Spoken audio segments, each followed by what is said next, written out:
Hello everyone. कैसे हो आप सब? उम्मीद है कि आप सभी अच्छे होंगे, बढ़िया होंगे। Welcome to Cosmos UGC classes. मैं विजेंद्र आपका हार्दिक अभिनंदन करता हूं। साथियों, कॉस्मोस यूजीसी क्लासेज आपके साथ फिर एक धमाकेदार सेशन लेकर हाजिर है। मित्रों, जैसे कि आपको उम्मीद थी कि कॉस्मोस क्लासेज पर आपके लिए रेगुलर बेसिस पे क्लास होगी, तो उसी कड़ी में हम डेडिकेशन के साथ में आगे बढ़ेंगे। और साथियों, मैंने जैसे कल मॉर्निंग की क्लास में बताया कि एनटीए का नोटिफिकेशन आने वाला है, और कल शाम को एनटीए का नोटिफिकेशन जारी हो गया था। कुछ साथियों ने कॉल भी किया था कि ये रियली है नोटिफिकेशन या फेक है। तो मैं बता देता चलता हूँ साथियों कि इस चैनल पे जो भी नोटिफिकेशन डाला जाएगा वो एकदम 100% प्रमाणित होगा, ट्रू होगा। जो भी एनटीए अपनी वेबसाइट पर डालेगा वही नोटिफिकेशन आपके साथ में शेयर किया जाएगा, वही सूचना आपको दी जाएगी। अन्यथा अगर कोई फेक है तो वो इस चैनल पे नहीं डाल जाएगा। साथियों, हम पढ़ रहे थे यूनानी भूगोलवेता। यूनानी भूगोलवेता में हमने होमर पढ़ लिया, थेल्स पढ़ लिया, एनेक्जिमेंडर महोदय पढ़ लिया। इसके बाद में हम आज पढ़ते हैं आगे की भूगोलवेता। और मैं आपको बताते चलता हूँ कि जो भी अपन पढ़ रहे हैं वो क्रम वाइज सीक्वेंस के साथ पढ़ रहे हैं, यानी क्रमबद्ध रूप से पढ़ रहे हैं उनको एक एक करके भूगोलवेता। तो इसी कड़ी में अब आगे की क्लास में चलते हैं, आगे जो भी भूगोलवेता हैं वो आती हैं। तो साथियों, भूगोल विषय की धमाकेदार तैयारी आपके अपने कॉस्मोस यूजीसी क्लासेज पे। भौगोलिक चिंतन, जैसा कि आपको पता है भौगोलिक चिंतन चल रहा है, जो प्रश्न पत्र सेकंड है अपना ज्योग्राफी यूजीसी नेट के लिए। तो साथियों, अपने चैनल को सब्सक्राइब करें, बेल आइकन को जरूर दबाएं, ताकि आपको नेक्स्ट क्लास का नोटिफिकेशन आपको तुरंत मिल जाए और आप क्लास का आनंद ले सकते हो। तो साथियों, चलते हैं, स्टार्ट करते हैं अपनी क्लास मोटिवेशन स्पीच के साथ। सफलता किसी के पास नहीं आती। सफलता कभी भी किसी के पास नहीं आती, बल्कि इंसान को उसके पास जाना पड़ता है। तो साथियों, लग जाए, आपके पास 3 मंथ है। 3 मंथ में अपनी तैयारी को धमाकेदार तरीका से और जीआरएफ पार करना है इस बार। तो इस बार नारा यही होना चाहिए, इस बार जीआरएफ पार। तो लग जाना है साथियों बेहतरीन तरीके से। टाइम कम है अपने पास में, मैटर ज़्यादा है, अपन को ज़्यादा पढ़ना होगा ज्योग्राफी वालों को, और अपने सिलेबस में काफ़ी चीज़ें हैं, तो उसको स्मार्ट रूप से पढ़ते चलेंगे साथियों। अगले भूगोलवेता ग्रुप में हम पढ़ेंगे पाइथागोरस महोदय। पहले हमने होमर पढ़ लिया था, थेल्स एनेक्जिमेंडर पढ़ लिया था। पाइथागोरस और हिकेटिस आज की क्लास में हम चर्चा करेंगे। पाइथागोरस ने ग्लोब की परिकल्पना प्रस्तुत की थी। जो पाइथागोरस महोदय है उसने ग्लोब की परिकल्पना सर्वप्रथम प्रस्तुत की थी, और सर्वप्रथम पृथ्वी को गोल बताया था। जो पहले के जो भी गोलवेता है उन्होंने पृथ्वी को आपको बताया था कि तस्तरी नुमा बताया है, सरिता से घिरी हुई, नदी से घिरी हुई बताया है, चारों तरफ जल है। और पाइथागोरस महोदय यूनानियों में पहले भूगोलवेता थे कि जिन्होंने पृथ्वी को गोल बताया कि पृथ्वी का आकार गोल है। उन्होंने बताया कि पृथ्वी अपने अक्ष पर घूमती है, कि पृथ्वी अपने अक्ष पर घूमती है। ये किसने बताया था? पाइथागोरस महोदय ने बताया था। और पाइथागोरियन स्कूल की स्थापना की थी। जैसे होमर ने होमरिक स्कूल की स्थापना की थी, थेल्स और हेकेटिस महोदय ने आयोनियन स्कूल की स्थापना की थी, और जो अपने पाइथागोरस महोदय है इन्होंने पाइथागोरियन स्कूल की स्थापना की थी।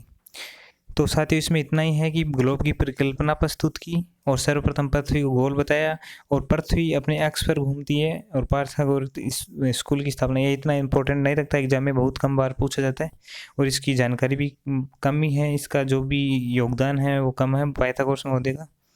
नेक्स्ट भूगोलवेता पढ़ते हैं अपन, हेकेटियस महोदय।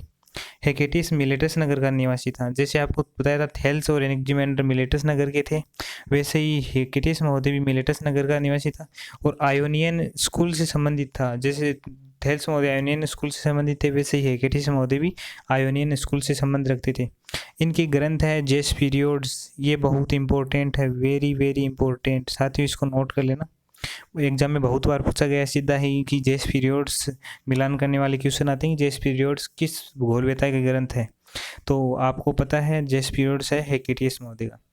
जेस पीरियड्स का शाब्दिक अर्थ होता है पृथ्वी का वर्णन करना, कि पृथ्वी का वर्णन करना ही जेस पीरियड्स का शाब्दिक अर्थ है। इस पुस्तक में उन्होंने विश्व का सर्वप्रथम क्रमबद्ध रूप से वर्णन किया है, कि संपूर्ण विश्व का क्रमबद्ध रूप से वर्णन अपने इस ग्रंथ में किया था जेस पीरियड्स में हेकेटियस महोदय ने। जिसके कारण उनको भूगोल का पिता कहा जाता है। भूगोल का पिता किसे कहा जाता है? हेकेटियस महोदय को। और ये क्वेश्चन भी बहुत बार पूछा जा चुका है कि भूगोल का पिता किसे कहा जाता है? हेकेटियस महोदय को। इस पुस्तक के 2 खंड थे। जो जेस पीरियड्स अपनी पुस्तक है एक, तो उनके 2 खंड थे, 2 भाग थे उनके। पहले खंड में उन्होंने यूरोप का वर्णन किया था, कि जो पहला खंड था उसमें उन्होंने यूरोप का वर्णन किया था, यूरोप महाद्वीप का वर्णन किया था। दूसरे खंड में उसने एशिया और लीबिया को पहले अफ्रीका, जो वर्तमान अफ्रीका है उसको लीबिया कहा जाता था। जो वर्तमान अफ्रीका है उसको लीबिया कहा जाता था पहले। तो आपको ये भी पता होना चाहिए कि लीबिया क्या है।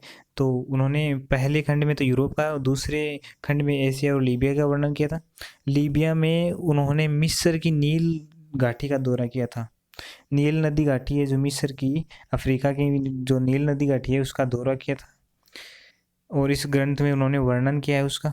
हेकेटियस ने सर्वप्रथम नील नदी के ऊपरी भाग में बसे, तो नील नदी के है उसके ऊपरी भाग में बसे निग्रो और पिग्मी जनजाति, जो निग्रो जनजाति है और पिग्मी जनजाति है उनका उल्लेख किया था। जो नील नदी के ऊपरी भाग में बसे हुए हैं दोनों जनजाति का आपने इस ग्रंथ में उल्लेख किया था।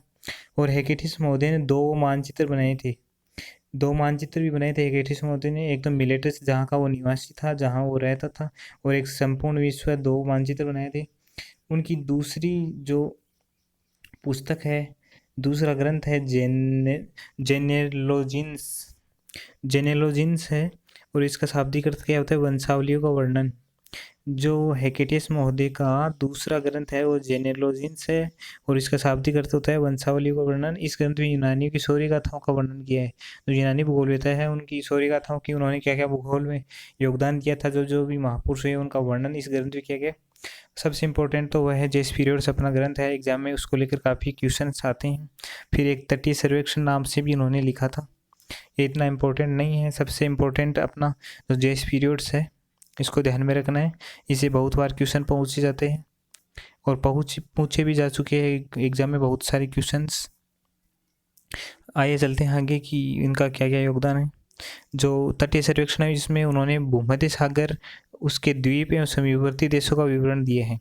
जो भूमध्य सागर के द्वीप हैं और उसके समीपवर्ती देश हैं उनका वर्णन अपने इस तटीय सर्वेक्षण नामक ग्रंथ में किया था। छोटा ग्रंथ है, जेस पीरियड सबसे महत्वपूर्ण ग्रंथ है। हेकेटियस ही पहला भूगोलवेता था जिसने भूगोल पर सुस्पष्ट विचार दिए थे, तभी उसको भूगोल का पिता भी कहा जाता है, कि अपने स्पष्ट रूप से भूगोल पर विचार दिए थे कि भूगोल क्या चीज़ है, क्या इसमें अध्ययन किया जाता है, इसलिए ही भूगोल का पिता हेकेटियस महोदय को कहा जाता है। तो साथियों आज की कड़ी में इतना ही। पाइथागोरस और हेकेटियस महोदय नेक्स्ट कड़ी में दूसरे भूगोलवेता लेके आएंगे। और साथियों जैसा कि आपको पता है रेगुलर बेसिस भी क्लास होती है, कभी कभी नेटवर्क प्रॉब्लम भी आने किसी कारणवश आपकी क्लास डालने में देरी हो जाती है, उसके लिए क्षमा प्रार्थी है, लेकिन आपको डेली क्लास प्रोवाइड करवाई जाएगी और हम धीरे धीरे पढ़ते जाएंगे। अब अपने पास में थोड़ा टाइम भी मिल गया है अपन को, क्योंकि अगस्त तक एग्ज़ाम होना संभावित नहीं है। जैसे कि कल आपको नोटिफिकेशन जो वीडियो डाला था मैंने उससे संबंधित, एनटी की नोटिस से संबंधित। तो साथियों अपने कॉस्मोस यूजीसी क्लासेज में भूगोल की संपूर्ण तैयारी, आपको पूरी तैयारी 100% करवाई जाएगी। और जो भी इम्पोर्टेंट यहाँ से क्वेश्चन बने हैं पूर्व एग्जामों में, उनको भी यहाँ पे चर्चा किया जाएगा। और साथियों आपको मैंने जैसे आपसे वादा किया था कि आपको फर्स्ट पेपर की क्लास यहाँ पे प्रोवाइड करवाई जाएगी, तो हम जल्दी शुरू कर रहे हैं श्रृंखला फर्स्ट पेपर में। और फर्स्ट पेपर में हम सर्वप्रथम शुरू करेंगे जो भी प्रीवियस ईयर के क्वेश्चन आए हुए हैं उनको पहले समझेंगे, ताकि आपको ये पता चल सके कि किस टाइप के क्वेश्चन पहले एग्जामों में पूछे जा सकते हैं। और फिर आपको जैसे आप पढ़ोगे या जैसे ही आपको नई क्लासेस मिलेगी तो आपको खुद को पता चल जाएगी कि हाँ यहाँ से क्वेश्चन बन सकता है। तो अपन को अपना सिलेबस बड़ा है, इस कारण अपन को स्मार्ट स्टडी करनी है। जो अनर्गल तथ्य हैं उनको नहीं पढ़ के अपने को जो भी इम्पोर्टेंट तथ्य हैं उनको पढ़ना है। तो साथियों लाइक करें, सब्सक्राइब करें एंड फ्रेंड्स के साथ में शेयर करें। धन्यवाद।